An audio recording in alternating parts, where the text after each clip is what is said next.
함께 시편 65편 말씀을 함께 읽습니다. 시편 65편을 우리가 읽을 때 표제어가 중요하다고 얘기했죠. 우리 다윗이 이 시를 썼거나 아니면 다윗의 정신을 이어받아서 이 시를 이 찬송을 불렀을 가능성이 있고, 이 찬송은 인도자를 따라 부르는 노래, 함께 하나님 앞에 찬양을 올리는 노래였다, 찬양이었다, 이렇게 볼 수 있습니다. 그런데 우리가 한번 오늘 상상을 해보죠. 지금 성경에는 150편의 시편이 있습니다. 이것은 다 곡조가 있는 찬양이었습니다. 그런데 이 150편의 시편은 각각 읽어보면 비슷한 시편도 있지만 성격이 다른 시편도 있습니다. 그렇다면은 그 시편이 찬양으로 불렸던 이 목적과 용도가 분명히 있었을 거예요. 예를 들어서 우리 교회도 보면 예배를 맨 처음에 시작할 때 하나님 앞에 드리는 찬양 이유들이 있습니다. 주님의 경배, 뭐 이런 거, 주님을 찬양하는 이 찬양과 경배, 뭐 이런 종류가 있고, 또 그 예배를 드리는 그 중간에 말씀과 연관이 있는 찬양을 제가 두 번째 놓습니다. 그래서 말씀과 관계된 주제를 담은 찬양. 그래서 어떨 때는 복음에 대한 찬양이 될 수도 있고, 어떨 때는 우리의 회복을 위한 찬양이 될 수도 있고, 뭐 이런 기도에 대한 찬양일 수도 있고, 그건 이제 제가 이 말씀에 굉장히 이렇게 부합하게 이렇게 만들려고 노력을 해요. 그렇다면은 이 65편도 분명히 이 찬양에 쓰임이 있었을 거예요. 이 찬양을 만들어 놓고 사람들이 특별히 이 찬양을 더 잘 부르고 더 하나님 앞에 올려드리는 그 분명한 용도가 있었을 텐데요. 그러면은 이 65편의 다윗의 시는 과연 언제 어떻게 무엇을 위해서 이스라엘 백성들이 하나님 앞에 찬양을 올려드리는 그 용도가 무엇이었을까? 우리가 한번 추측을 해보게 되는 거죠. 근데 오늘 말씀을 잘 읽어보니까 어느 정도 그 추측을 예상할 수가 있습니다. 그 예상을 우리가 알 수 있는 한 구절이 있는데요. 우리 함께 11절의 말씀을 같이 한번 읽어보도록 하겠습니다. 시작. 주의 은택으로 한 해를 관 씌우시니 주의 길에는 기름방울이 떨어지매. 지금 주의 은택, 하나님의 은혜와 자비로 축복으로 우리를 하나님께서 내려주셨는데 한 해를 관을 씌워주셨다라고 합니다. 그리고 하나님께서 씌워주신 그 관, 하나님의 영광의 관을 통해서 우리의 길, 하나님이 주신 길 가운데 기름방울이 넘쳐 흐르었다. 한마디로 이 소리는 뭐냐면은 한 해를 하나님께서 은혜 가운데 함께 하셨다라는, 축복과 은혜 가운데 함께 하셨다라는 의미고, 그리고 그 축복과 은혜를 통해서 우리의 한 해가 참 기름지고 풍요로웠다, 이렇게 이야기를 하고 있습니다. 그렇다면은 이 찬양은 분명히 하나님 앞에 감사를 드리는 찬양이었고요. 특별히 이 감사의 찬양이 언제 드려졌을까? 아마 추수와 관계된, 그러니까 뭐 봄에 심고 또 여름에 열심히 또 농사를 짓고 또 가을에 거두고, 뭐 그런 이 한 해의 농사를 다 마치고 이렇게 우리에게 풍작을 주신 하나님께 감사하는 마음으로 이스라엘 백성들이 하나님을 찬양하는, 뭐 그 시라고 볼 수 있겠습니다. 그러니까 우리로 따지자면 추수감사절이라든가 아니면은 한 해를 마무리하는 뭐 12월에 뭐 송구영신, 뭐 이 정도의 예배 때 하나님 앞에 한 해를 돌아보면서 우리와 함께 하신 하나님의 은혜를 찬양하는 이 추수감사시가 바로 이 65편이라고 얘기할 수가 있겠죠. 그런데 이 추수감사절의 65편에 하나님을 찬양하는 이 이유들이 이렇게 등장을 해요. 그 이유가 어떤 이유겠습니까? 8절을 보니까 7절, 8절 이렇게 보니까 바람의 설렘과 물결의 흔들림과 만민의 소유까지 진정하시나이다. 그러니까 하나님께서 평화로운 이 환경과 평화로운 상황을 주셨다. 샬롬을 주셨다. 이렇게 얘기하고, 이 8절을 보니까 아침 되는 것과 저녁 되는 것을 즐거워하셨다. 물론 이것은 이제 창조와 관련이 되기도 하지만 하나님께서 그런 평화 가운데 하루하루를 열어주셨다. 주님이 이 한 해를 돌아보니 하나님께서 우리를 평화롭게 지켜주셨다라는 것을 먼저 일상에 대한 감사를 드리고 있어요. 그리고 나서는 어떤 또 감사를 드리느냐? 우리 함께 9절의 말씀을 같이 한번 읽어볼까요? 9절입니다. 시작. 땅을 돌보사 물에 대어 심히 윤택하게 하시며 하나님의 강에 물이 가득하게 하시고 이같이 땅을 예비하신 후에 그들에게 곡식을 주시나이다. 하나님께서 한마디로 한 해의 농사를 잘 지켜주셨다. 그러니까 요즘엔 농사 짓는 분이 우리 교회에 뭐 실제적으로 많지 않으니까 지금으로 따지자면 하나님께서 한 해 동안 우리가 먹고 살 것을 참 주시고 우리 일도 잘 되게 해주셨다. 뭐 이런 것을 하나님 앞에 찬양하는 일이 되겠죠. 특별히 이러한 농사와 관련된 풍작과 관련된 얘기 중에 빼놓을 수 없는 문제가 바로 이 물과 관계된 것인데요. 10절을 보니까 밭고랑에 물을 넉넉히 대셨다. 밭이랑을 평평하게 하셨다. 그리고 단비를 주셨다. 싹이 복을 주셨다.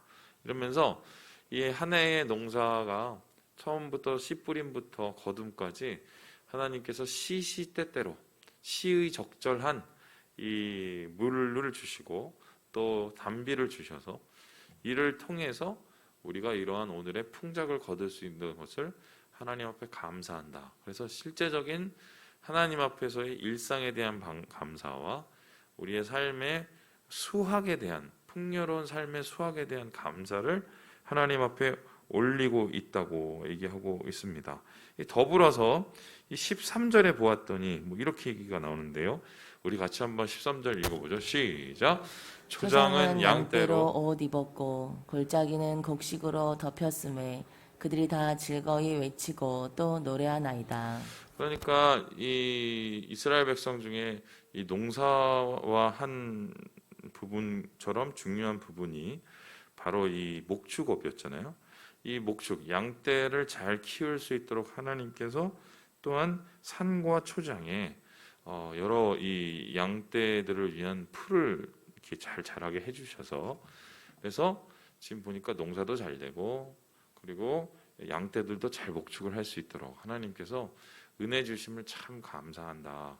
이러면서 일상의 하나님의 축복 그리고 우리 수학의 축복을 하나님 앞에 영광을 돌리는 이런 한 해의 추수감사지를 지금 들리고 있다. 그러니까 아마 이런 찬양을 드리면서 이스라엘 백성은 굉장히 기뻐했겠죠. 주님 앞에 수확한 것을 올려드리면서 찬양을 하고 뭐 이런 모습을 우리가 이 65편을 통해서 상상해 볼 수 있겠다. 이 말씀입니다. 그런데 저는 오늘 여러분과 함께 특별히 좀 더 주의 깊게 보려는 것이요. 바로 이 시, 이 감사의 시, 하나를 돌아보는 추수감사의 시의 출발이에요. 그 출발이 우리의 생각과는 조금 다릅니다. 우리는 생각에 하나님 감사합니다. 한 해 동안 지켜주셔서 감사하고 이것 주셔서 감사하고 저것 주셔서 감사하고 양도 잘 자랐고요. 뭐 벼도 잘 자랐고요. 아니면 밀도 잘 자랐고요. 뭐 이렇게 먼저 시작을 하고 주님께 찬양합니다. 이렇게 할 것 같은데 그 부분을 뒤로 몰아넣고요. 이 감사의 시작은 조금 우리의 생각과 다른 시작을 하고 있어요. 그럼 어떻게 시작을 하고 있었을까? 우리 함께 1절의 말씀을 같이 한번 읽어보겠습니다. 1절입니다. 시작. 하나님이여 찬송이 시온에서 주를 기다리오며 사람이 서원을 주께 이행하리이다. 오늘 이 하나님을 향한 감사의 시가 감사의 찬양이 어떻게 시작이 됐냐면 하나님 찬송이 주님을 기다립니다 라고 얘기합니다. 그리고 사람의 서원이 주님께 이행되고 있습니다 라고 합니다. 자, 그렇다면은 찬송이 주님을 기다린다 이 표현은 뭐고 서원이 주님께 이행됩니다. 이 표현은 뭘까요? 그냥 지나칠 수도 있는데 이 표현을 잘 들여다보면 좀 의외의 뜻이 나타나요. 이걸 직역을 하면요, 하나님의 찬송이 시온에서 침묵입니다. 주를 향해서. 이렇게요. 그러니까 기다리다는 말을 그 원어는 침묵이에요. 그러니까 지금 이게 어떤 뜻이냐면, 찬양은 막 우리 생각에 할렐루야 막 이러면서 크게 떠들고 하나님을 이렇게 높이고 우리가 막 크게 막 하나님께 외치고 막 이렇게 우리가 느껴지잖아요. 그런데 이 감사시의 시작의 찬양이 뭐냐면 침묵의 찬양이에요. 더불어서 그 침묵의 찬양과 어떻게 해요? 사람의 서원을 주께 이행하리이다. 사람이, 그러니까 하나님 앞에 올려드린 기도, 서원의 기도는 뭐예요? 가장 하나님 앞에 간절할 때 우리가 서원을 하지 않습니까? 하나님 참 이 문제를 하나님께서 해결을 해주시기 바랍니다. 이렇게 해주시면 제가 어떻게 하겠습니다. 대표적인 사람이 누굽니까? 가장 위험 가운데 있었던 야곱이 베델에서 하나님을 만나고 그것 속에서 하나님 앞에 기도를 드리면서 이랬죠. 하나님, 만일에 내가 지금 삼촌네 집에 가는데 거기가 어딘지도 정확하게 모르는데 가서 평안하게 안전하게 돌아오게 하시면 내가 여기서 예배를 드리겠습니다. 하나님 앞에 10의 1의 예물을 드리겠습니다. 나의 하나님임을 내가 주님 앞에 인정해 드리겠습니다. 서원을 했죠. 이 서원의 기도는 사실은 어떻게 해요? 가장 간절할 때, 그리고 가장 어떻게 해요? 그 사람의 인생에서 힘든 순간일 때 드리는 경우가 많이 있단 말이에요. 그런데 이 감사시의 시작이 침묵의 찬송, 그렇죠? 그리고 가장 간절한 서원의 기도로 시작을 하고 있어요.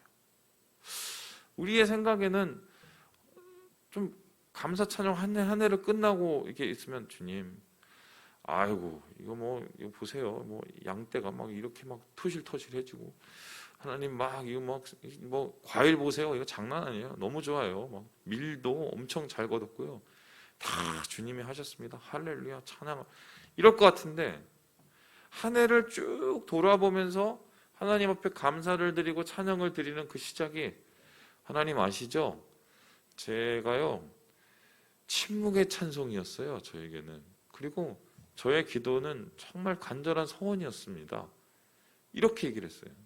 그러면 이 소리를 다시 바꿔서 표현하면, 이 사람의 한 해를 돌아보면 분명히 하나님께서 주신 축복도 있고 하나님께서 주신 풍요로운 위에서부터 내려보는 은혜도 있단 말이에요. 그런데 그것은 결론이고, 그 결론이 있기까지의 한 해 동안에 그 사람의 삶을 지켰던 것은 결국 뭡니까? 하나님을 향한 간절한 기도와 하나님을 향한 흔들리지 않는 찬양이에요. 언제 우리가 찬양을 하고 언제 우리가 기도를 해야 될까? 언제 우리가 하나님 앞에 감사 예배를 드릴 수 있을까? 감사할 게 있어야 감사하고, 뭔가 좀 내가 기도하면 응답받는 것 같으니까 내가 그때 좀 열심히 더 기도를 하고 말이죠. 아니면 내가 무슨 찬양할 게 많아져야 하나님 앞에 뭐 찬양을 이렇게 막 크게 하고, 우리는 사실 조건적인 감사, 찬양, 기도, 예배를 많이 생각을 합니다. 그게 사실 인간의 반응이죠. 그러니까 이게 좋을 때는 막 감사도 넘치고 찬양도 넘치고 은혜도 넘치고 막 하나님을 향한 이 노래도 막 넘치고 다 넘친단 말이에요. 근데 반대의 상황이면, 한 해를 돌아보면은 높은 지점도 있지만 한없이 낮게 떨어지는 지점도 있단 말이에요. 삶의 롤러코스터를 타는 분명히 업앤다운이 있는데 지금 너무 힘든 거죠. 그러면 이 상황 속에서 감사를 하려고 하되, 뭐 감사할 게 있어요, 감사를 하지 말이야. 찬송할 게 있어요, 찬송하고, 무슨 기도할 게 있어요, 기도를 하지 뭐. 그렇게 우리가 상황 속에서 예배하고 상황 속에서 찬송하고 상황 속에서 감사를 하려면 못합니다. 그냥 상황에 우리가 종속돼서 살아갈 수밖에 없어요. 그런데 이 시인은, 특별히 이 찬양을 드리는 사람은 분명히 그러한 이 삶의 업앤다운 속에서 그 감사의 업앤다운도 분명히 경험을 했던 사람이었을 거예요. 뭐 한 해가 그 사람의 인생은 아니었으니까 몇 년, 수십 년 동안 살아온 거 아니에요. 근데 그 수십 년을 살아오면서 그 사람이 깨닫게 된 것은 뭐예요?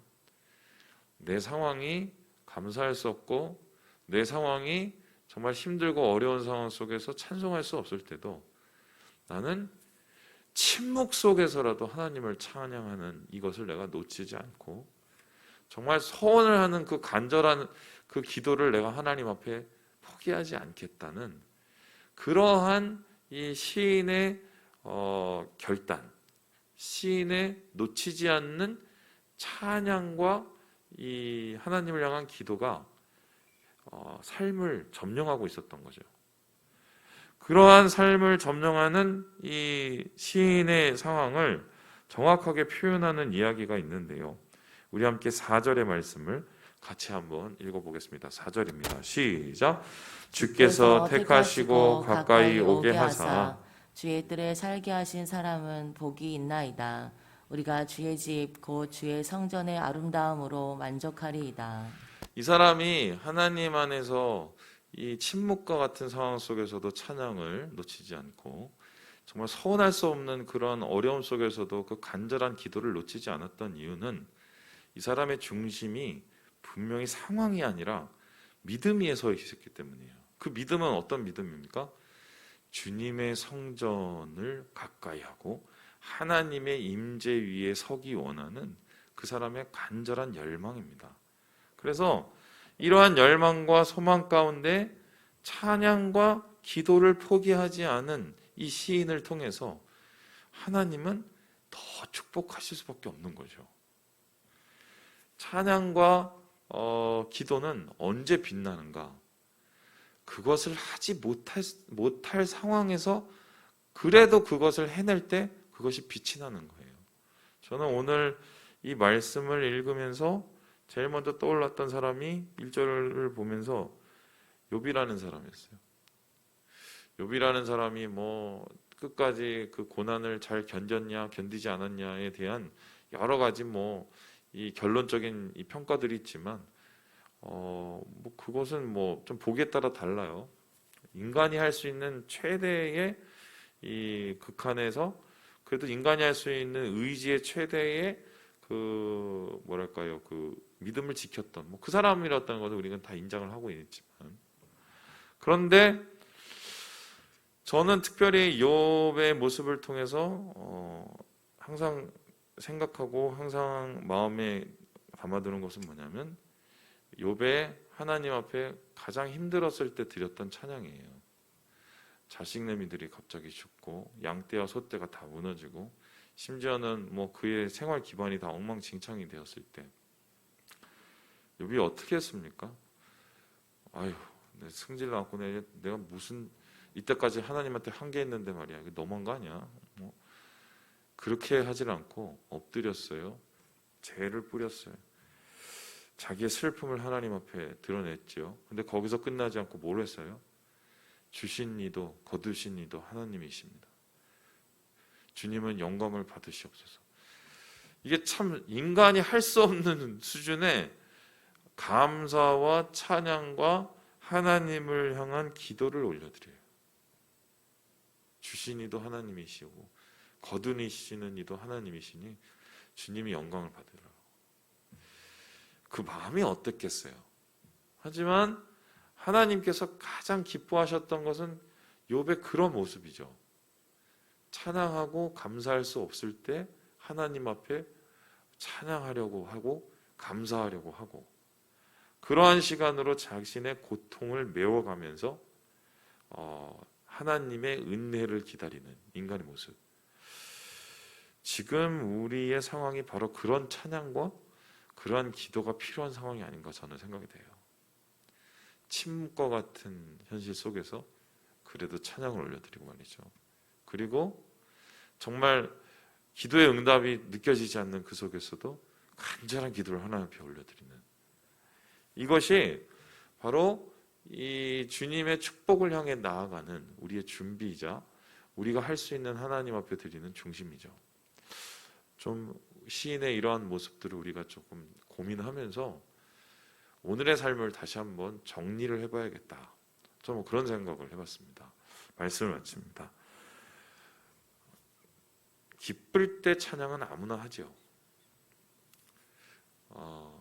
은혜로울 때 감사는 아무나 합니다. 하지만 그것보다 더 큰 감사, 더 큰 은혜는 우리가 그럴 수 없는 상황에서도 찬송과 기도를 놓치지 않는 거예요.